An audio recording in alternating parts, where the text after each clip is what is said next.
then, huh? Okay, so we're learning Kam Rabba Shachtel Reb Zera, that's Sicha. As we mentioned, the Rebbe edited this Sicha twice.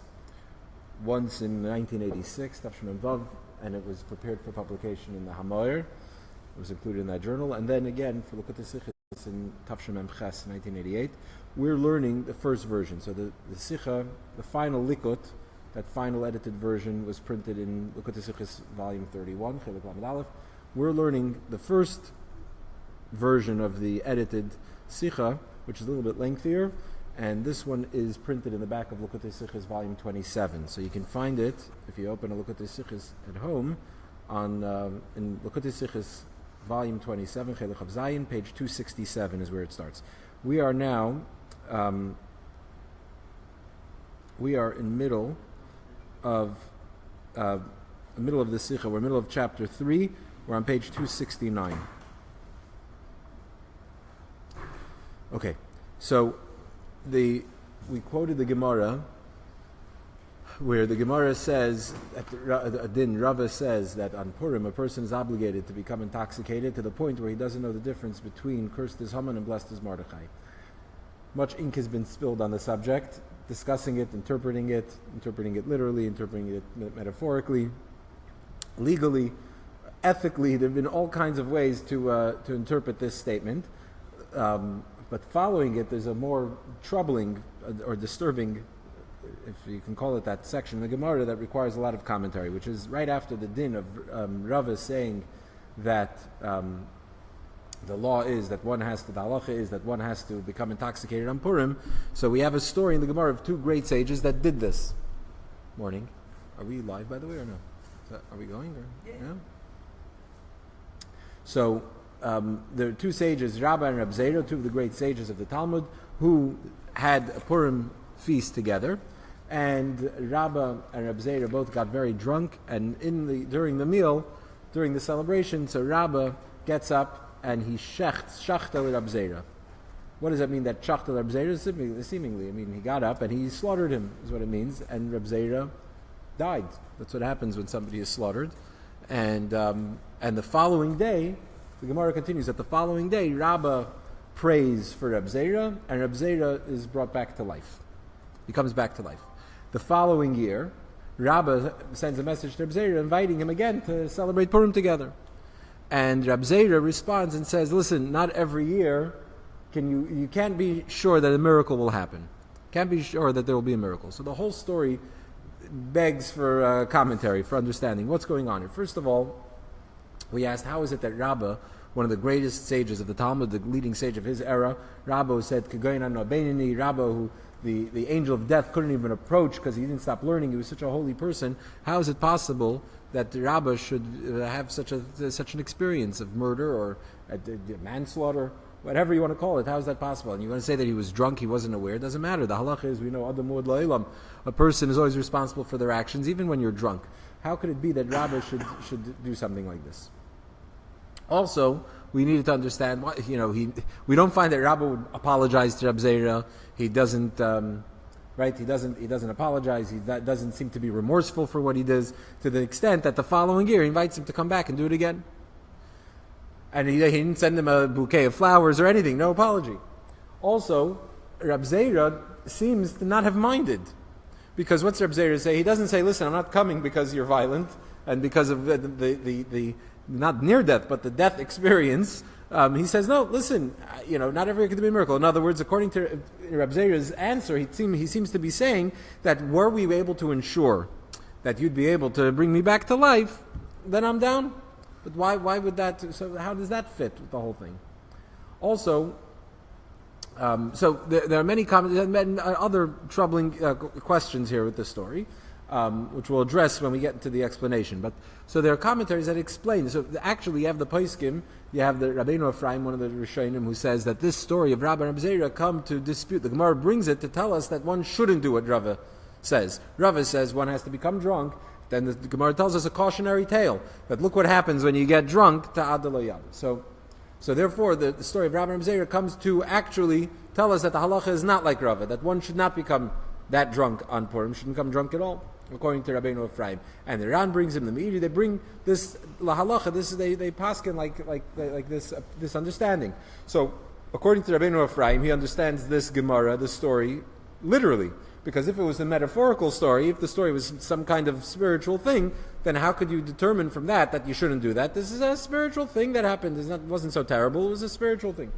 So clearly, according to Rabbeinu Ephraim, the story has to be taken literally. Which is why, even though we find explanations in Kabbalah by the Rebbe's father and in Chassidus by the Frierdiker Rebbe, the Rebbe says we need to understand the story also literally, because the story also is not an ethical legend of the Talmud, because it's brought in context with a halacha, either to support Rava's din, that a person has to become so drunk that he doesn't know the difference, and here's a story of sages that actually did that, or to negate it, to tell you that you shouldn't do that. Either way, the story has to be taken literally, because we're learning a halacha. Halacha is in the practical sense, so it needs to be understood on a practical level. So we finished the last class with the Chidush Haggadus. The Maharsha says that you can't say that Rabba, God forbid, slaughtered Reb Zera. You can't say that. It's merely that it seemed like it. What does it mean that it was like he killed him? That they got very drunk. And he got so drunk that he started to sort of pressure Reb Zera into drinking more than Reb Zera could handle. And the Reb Zera kind of got like alcohol poisoning. He got sick from it, and he got so sick that he almost died. So, and also the Yavitz, the Rabbi Yaakov Emden also explains it this way. He says that it's not that he shechted, he didn't slaughter him, it just looked like he did something in the celebration it looked like he might have killed him, and everybody that was sitting there thought that that's what happened, and they all got frightened. And when Reb Zera, he was also drunk, saw the reaction of people, he thought something happened to him, and that's why he almost did die. He did get ill from fear of what happened, of what people thought happened. So Rebbe said, this doesn't address the problem here, because first of all, even so, Rabba, that he should assault somebody, that he should do something that would be harmful to somebody, also is not acceptable. To say something like that about Rabba. So it's a matter of degree. Also, if it wasn't literal, that he didn't actually kill him, then how could Rabbeinu Ephraim learn that this negates Rabba's previous statement? It was something bad that happened, but it wasn't something that was catastrophic. So we can look at that from both angles. Also, the rest of the story doesn't fit. Why is it? It says that the next day he prayed and he revived him, which means that he had to be resurrected. What does that mean? So there's commentaries that explain. The Meiri says that Achye doesn't mean literally that he resurrected him. It means that he got better. You could say Achye, you could use that same term to mean that he healed him. But it doesn't, the whole story doesn't really. Also, the whole idea of the miracle happening, that Rab Zera says that next year, he says there's no miracle. So clearly there was a big miracle that occurred here. So what exactly is going on? So now let's look at Zeis Va'id. So we're on page 269 in the Sicha, in volume 27 of Likutei Sichos. On page 269, we're the last paragraph in the first column. Gamla Achrei Tirutzehem. So furthermore, even after the answer of the Maharsha and the Yavitz, still we haven't removed many of the questions that we posed on this Gemara in the first place, on the story. Since ultimately, however you want to interpret it, whether it's Acher Natalamus, meaning that either way, even if he didn't actually kill him, but he got him sick to the point that he almost died. So still, why would we not find that Rabba would repent for something like that? That's a sin. Furthermore, why would Rabba invite him? You can't harm somebody. So we find that we don't find that he was remorseful and that he repented for what he did. And why would he invite him again to do something that clearly Reb Zera couldn't handle his liquor the way Rabba can? You have to protect your health. The Rambam says that being healthy, taking care of your health, is part of serving Hashem. Thirdly, also when you look at Reb Zera, according to Reb Zera's answer, had he been certain that there would be a miracle again this year, he would have been willing to go celebrate with Rabba again. So you can look at it from Rabba's perspective. How do you invite Reb Zera when you could be harmful to him, which you're not allowed to harm somebody? And from Reb Zera's perspective, Reb Zera has to take care of his health. How would he go put himself in a situation where he might get sick again? So these answers from the Maharsha, from Rabbi Yaakov Emden, these answers don't satisfy don't give us a satisfying explanation on the entire story. So therefore, we must say that we have to find an explanation to understand this episode in the Gemara where it includes actual death, literally. And on the other hand, it's not something that was a negative. It wasn't murder. It wasn't even manslaughter. How is that possible? We have to say, if Rabba did this to Reb Zera, then we have to say that this death experience was a positive. It was a good thing. That's why Rabba didn't regret it. That's why Reb Zera was willing to go through it again. It had to have been something positive. It also has to be literal because, like we said, we're learning halacha from it. So, explaining it in this way will remove all the questions that we asked on the story. Okay. So before we get to that, the Chasam Sofer tackles this issue of becoming drunk on Purim. And he says over there, that even though Rabbeinu Ephraim says that this story in the Gemara shows that the halacha is not like Rava, that there is no obligation to become drunk on Purim, nevertheless, ultimately the Rif brings it also in Shulchan Aruch. Shulchan Aruch paskins that the person has to, the halacha like Rava. So how does this work? So Mevar Zeis Alpi Divra Gemara. So the Chasam Sofer explains it in his unique way. The Chasam Sofer, he says, "Hayman," explains it based on another Gemara, the Gemara in Shabbos that says, "Hayman de b'madim yeh gever ashid dama, shefich dama." The Gemara over there talks about people that were born during different stars. So we have the stars, the 7 stars and planets that are dominant during different hours of the day, and it goes in a cycle. So you have the sun and the moon and the planets. You have Jupiter and Mars. And others, Mars is Madim. It's the red planet. So that's Mazel Maidim. So the Gemara says that somebody who's born in different times, so somebody who's born during the sun, there's one thing, has one personality trait. Somebody who's born in Maidim is going to be a shedder of blood. He will shed blood. Meaning a murderer, seemingly. Omar Rabba, so Rabba says, Ano b'mazel Maidim chulu. Rabba says, I was born during Madim. Which means he's predisposed to this idea of bloodshed. So the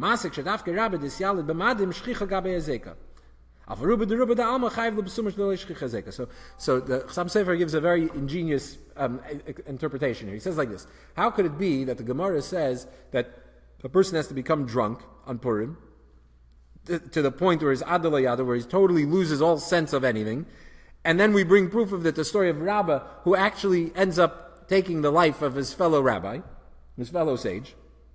How does this work? So he says, because Rabba was predisposed to that type of behavior. And so therefore there's a rule in halacha that there's whether shchicha zeka or not. We have to factor into in certain circumstances whether the likelihood of danger is whether there's a likelihood of danger. So in a situation where there's a likelihood of danger, we have to factor that in, and therefore we would avoid something where there is a likelihood, not a guarantee, but a likelihood. But somewhere where there's no likelihood of danger. So therefore, even though, of course, it's always possible for there to be danger, but we don't account for that, likelihood that's far-fetched. So therefore, since Rabba was from Mazel Maidim, so meaning that he was predisposed to a form of bloodshed, so therefore Rabba was not protected. It says that when a person does a mitzvah, this is Shemer Mitzvah Yeda Davara. When you do a mitzvah, so nothing bad's going to happen. But that's only true if what you're doing is not dangerous. So you could say, I'm going to give tzedakah, so therefore I could jump off a cliff, because when I get to the bottom I'm going to tzedakah. Of course not, because if you jump off a cliff, bad things will happen. You're a shliach mitzvah, it doesn't matter. Here, it's shchicha zeka. It's like there's a likelihood of danger. It's only that you're protected when there is no likelihood of danger, that danger won't find you. Okay? So based on this, the Chasam Sofer says that a regular person, not born in Mazel Maidim, and most of us are not born during that specific time, so therefore, you can get drunk and not be concerned of something so extreme happening. But Rabba, since Rabba was predisposed to it in a sense, so therefore there was an increased likelihood of something negative happening, and so therefore, even though he was maybe fulfilling the mitzvah of becoming Yitzchak and Purim, still, it didn't negate that likelihood, and that's why that happened.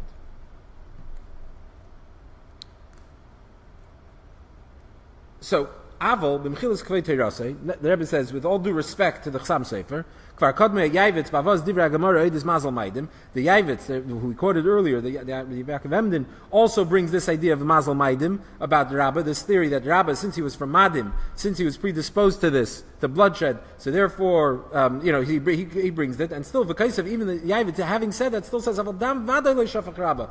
Even though you want to say that Rabba is from mazal maidim, he certainly didn't shed blood here. Afim hoya b'madim. And only, but rather it's like he said, the Yaakov Emden, as we mentioned, said that it only appeared to have happened and people got scared and that frightened Reb Zeir as well. Also, this idea, the Gemara itself finishes of there. Rabba says he was from Mazal Maidim. Rabba was trying to say in the Gemara that, look, I don't shed blood. So first of all, before we even get to Rabba, the Gemara says, what happens if somebody's born in Madim? So he's going to be shedding blood. So a person could shed blood in the worst way. He could become a murderer. Or a person could become a bloodletter. He could become a moyel. He could become a sheikhet. The Gemara says, those are options. And that way you get that out of your system. Furthermore, Abaye says about Rabba that Rabba, you are a sheifich damim. In what sense? Because Rabba paskins halacha, and you have to then follow halacha. And if you don't follow halacha, you God forbid, violate certain halachas. So he understood it metaphorically, in that sense, Abaye. So clearly, the fact that Rabba was from Mazal Maidim doesn't justify that idea. Also, we're ultimately in control of ourselves. You still have Chir Chavshis, you have free will. You can channel all these things in whatever way. So it doesn't, it's not satisfying. Furthermore, the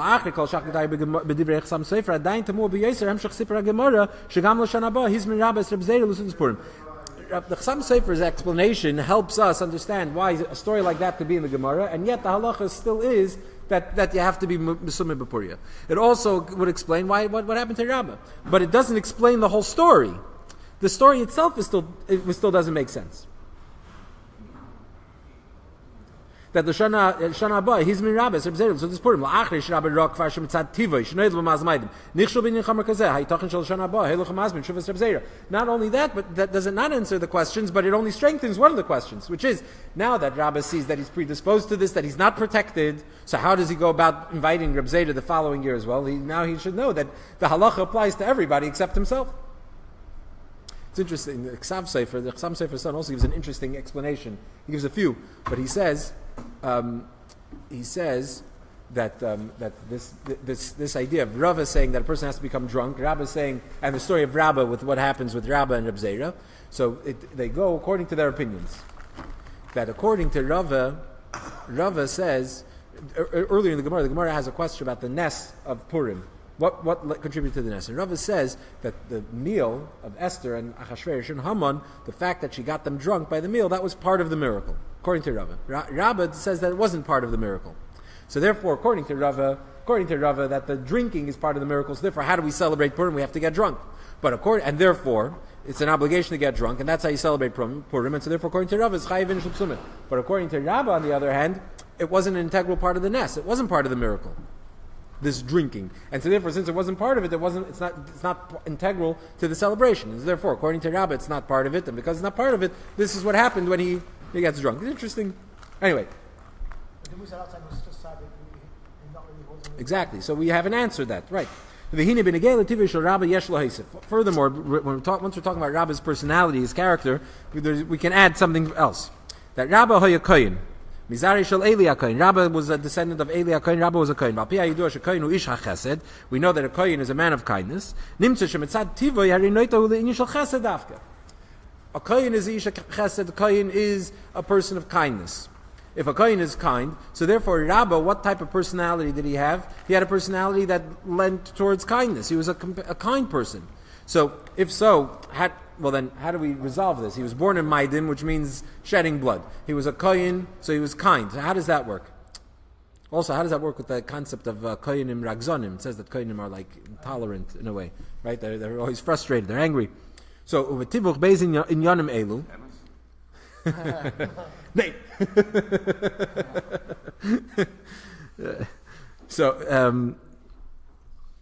So to resolve it, so the Rebbe says that to resolve these two things, Shnoil b'mazal maidim v'yikoyin ish chesed, yashleima she'inin ha'gvura mazal maidim kan eine inin shal tzimtzum v'din. El adirabba his gabrus be'inin achsadim ba'ofen shal ribu mufel. Gvura, you could say, is judgment, but gvura also there's an intensity to gvura. right? There's an intensity to the concept of Gvura. So Gvura could be looked at as severity, as judgment, din, negative, but also could be looked at as intensity. And so therefore, the way the Rebbe explains it, Rabba is being born in Mazel Maidim. Not only is it not that he's predisposed, God forbid, to shedding blood, but on the contrary, because he was a Kohen, so he was kind. And so the fact that he was a Mazel Maidim only meant that his kindness was more intense. It was an intense kindness. There was an intensity to it. This is also the idea of the Kohen and Meragzonim. It's also not a contradiction, the Rebbe explains, because that's the same idea. It's an intensity of kindness. They're intense people. Good. We'll address that concept. We'll get there. Okay. So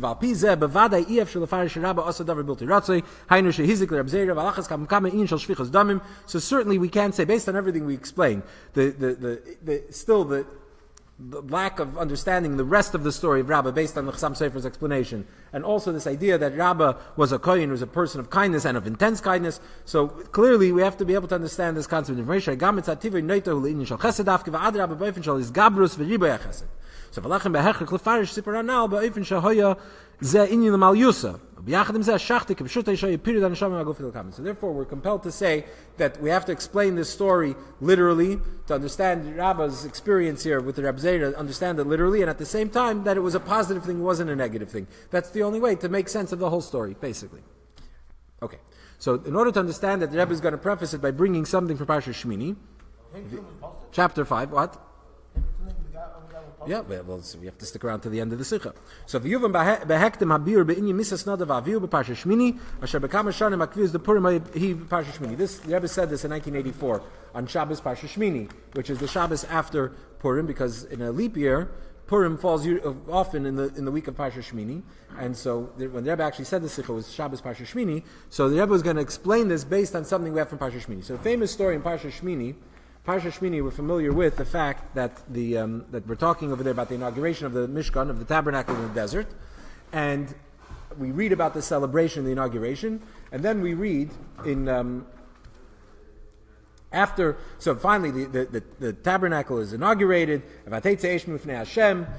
Fire comes down from God and consumes the offerings on the altar, and everybody is awed and in awe of God, and they all fall on their faces. And immediately right after that, so in Vayikra, in Leviticus chapter 10, verse 1, it says like this: Vayikchu b'nei Aaron, Nadav aviu ish machtasai. Aaron's sons, his two oldest sons, Nadav and Avihu, each took their pans. Vayitnu ben eish, they put fire into it. Vayisimu lakteris, and then on top of the coal they put incense. Vayakrivu lifnei Hashem, and they offered before God eish zara, foreign fire, foreign incense, asher leitziva isam, which God did not command them to do. Vateitze eish lifnei Hashem, fire comes out from Hashem, vateichal isam, and consumes them. Vayamusu lifnei Hashem, and they died before God. They died there before God. In other words, in the Mishkan. So Vayemer Moshe al Aaron. Immediately Moshe says to Aaron, who's the father of his two oldest sons who have died, Hu asher diber Hashem. This is, now I understand what God said. God says, Lamer saying, B'kroi vayakadesh, I will be sanctified by those close to me. Va'al pnei cholam ekaved, and then I will be honored. My honor will be increased by the people. Vayidem Aaron was silent. Okay, so what does this mean? So Rashi explains Vateitze Eish, that the fire comes out and consumes it. So what happens here? The story is that Nadav and Avihu, during the height of the inauguration of the Mishkan, the divine presence comes down in the form of a fire, consuming food on the sacrifice on the altar. Everybody's in awe. This is it. It's happening, and everybody is inspired. And at that moment, Nadav and Avihu, Aaron's two oldest sons, go in with incense, and they bring incense, asher like to eish zara, foreign fire, foreign incense, meaning one that God didn't command them, and they're consumed. And then what does Moshe? So what happened? So when they went into the tabernacle, they go into the Mishkan to bring this fire. Was that a good thing or a bad thing? What did they do? They did something good or something wrong? They did something bad, and that's why they died. But then what does Moshe tell Aaron? Moshe puts up. He's just trying to comfort Aaron. Aaron loses his two sons, so it's like somebody passed away. So you start lying about them. They were really good people, even though they're terrible. That's comforting. No, he was obviously telling the truth. What's Moshe say? He says something so interesting. He says, now I understand that Hashem says, and Rashi points out in Hu Asher Diber, Rashi says that Hashem says, V'nikdash b'chvaydi, al tikri b'chvaydi el mechubadai. That Hashem says that I will be sanctified, basically, that Mishkan will be inaugurated, that what will solidify this experience, it will be those that honor me. So Moshe said, I thought it was you and me. We're going to be the ones who are ultimately going to consecrate the Mishkan. But now I see that it's your children. They're greater. In words of Rashi, they're greater than you and me. How are they greater than you and me? What does that mean? How is it that God is glorified, is honored, sanctified by this thing? So why did they die? But if you just look at these psukim, why is it that they pass away? What's the pasuk say? Seemingly, the reason is because they brought a eish zar asher leitzivah. They weren't instructed to bring this fire, this incense, and that's what they did. They brought it, and because they did that, they died. You look at Rashi, explains, there's Rabbi Lazar and Rabbi Yishmael. Rabbi Yishmael says, Shsuya yayin nichnasu lemigdash. They came into the Beis HaMikdash drunk. What's his proof? He says, Teida, she'achar misas and hizar nisam shleich misu shtuya yayin lemigdash. Yeah? That he says, that right after this experience, what's it say? That the next parsha says, Vaydaber shel Moshe el Aaron lemar, yayin v'shecher al teisht. Don't drink, and you won't die. So right after this episode, Hashem says to Aaron, "Don't go into the Beis Hamikdash drunk. If you go in drunk, you're gonna die." So from this we learn that what happened with Nadav and Avihu, they went in drunk. They had too much to drink, and that's how they came and they died. But let me ask you this: had Hashem instructed them not to go in drunk beforehand? No. That only comes afterwards. So then what they did was illegal or not illegal? It was illegal. It was legal. Maybe you want to say it was bad judgment, you want to say it was not appropriate, but to be killed for something they weren't commanded, they weren't warned not to. Drunkenness brought them to do something wrong. So they were drunk, and that brought them. So what they did, the drinking wasn't wrong. What was wrong was the bringing the eish zar asher leitzivah isam. Okay, even that we don't find that they should be killed for that. But now let's look at something else. If you look at Parshas Acharei Mois, right in the opening of the Parsha. So this would be also in Vayikra, Perek Tezayin, verse 2. Verse 1. Right? Vaydaber shel Moshe Acharei Mois shnei bnei Aaron. Hashem speaks to Moshe after the death of the children of Aaron, meaning Nadav and Avihu, B'karvasam lifnei Hashem vayimusu, when they came close to God and they died. So what's the reason for their death here?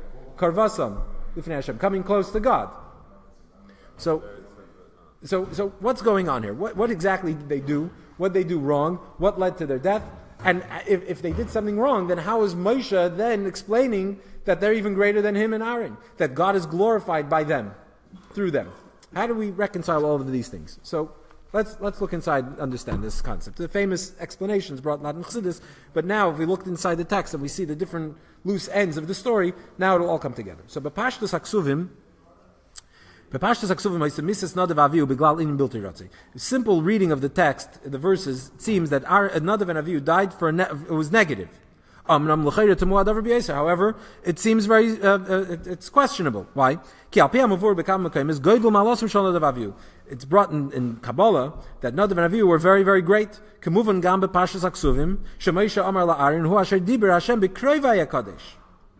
Further, this is not just, you don't have to look in Kabbalah. You look in Chumash and Rashi. The pasuk says, Moshe tells Aaron, "B'kroi v'ya kadosh, I will be sanctified by the holy ones." And in Rashi explains, "Achshav re'ani shehem gedolim mimeni umimeka."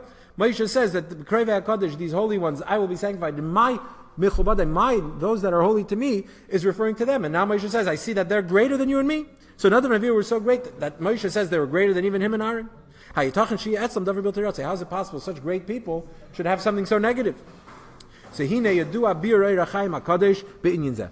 a known commentary of the Eir HaChaim HaKadosh in the beginning of Parshas Acharei, a long commentary where he discusses this. And he says like this, the Rebbe explains the Rebbe describes this like this, that he explains at length and depth and breadth, very deep and wondrous things. But even the nifla shebenifla. Rebbe sees mafli, the words of the Eir HaChaim here, his commentary here. Basically, what a synopsis of what the Eir HaChaim says is Shemesu mipnei goydol shukasam liskarav al Kadosh Baruch Hu. That why did they, what caused their death? Their death was caused by their deep desire to come close to Hashem. The Chaim here is on Achrei Mois, on that pasuk, on the words Bekorvasam lifnei Hashem, when they came close to Hashem. And the Chaim explains that what was the point, that what was the reason that they died? They died because of their coming close to Hashem. They came so close that they expired. And he says like this: that lo nimnu mikariv b'ledveikus ne'imus arivus yedidus chavivus neshikus mesikus ad kales nafsha mehem. It's beautiful language here in the Chaim, that they didn't hold themselves back from coming close, from being attached, from the sweetness and the beauty and the closeness and the desire they have, and the wanting to kiss the divine and to touch the divine. And so they didn't stop, they didn't hold themselves back from experiencing all of these experiences and coming close to the Eibishter, to God, until their souls expired. There's so much pleasure and so much closeness to Hashem that they expired. What was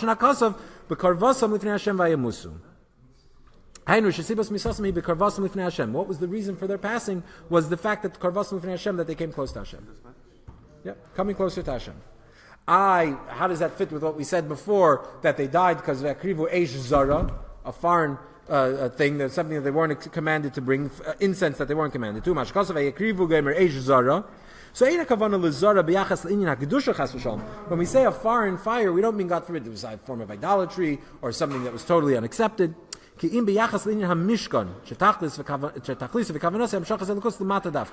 point of the Mishkan, even the word Mishkan means drawing down.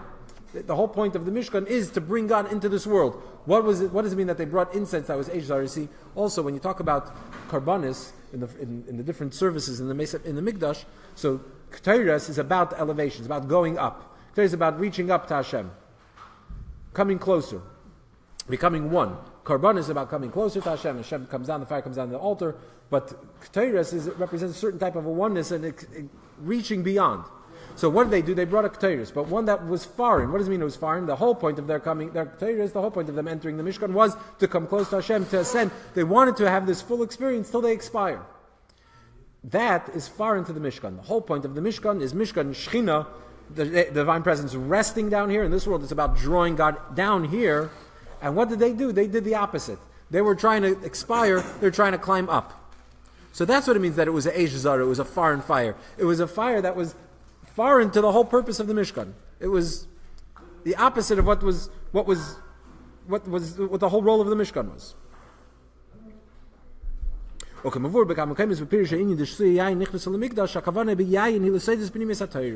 And as we explained, we said that they came in drunk. Right, they drank wine. Well, they didn't say drunk, but they drank wine. So he says the kavana is, what is the meaning of wine, that they were intoxicated, was that they were drunk on the secrets of Torah. Like Chazal say that wine enters and secrets come out. Yayin and soid are the same gematria, both the gematria of 70. Right? So if wine goes in, secrets come out. There's a link. What does it mean that they were drunk on wine? So they were in this experience of intense longing and yearning to connect to Hashem. And that's what it means that they came in drunk. What does it mean that they were drunk? That they were sort of high or intoxicated on the secrets of Torah. Because the secrets of Torah are also called yayin. They're called wine.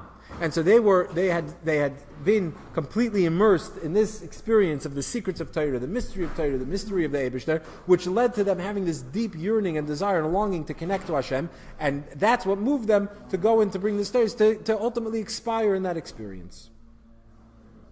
I think we're out of time, yeah? So we'll stop here, and we'll continue this story, and then based on this, we'll be able to understand the story of Rabba and Rab Zera.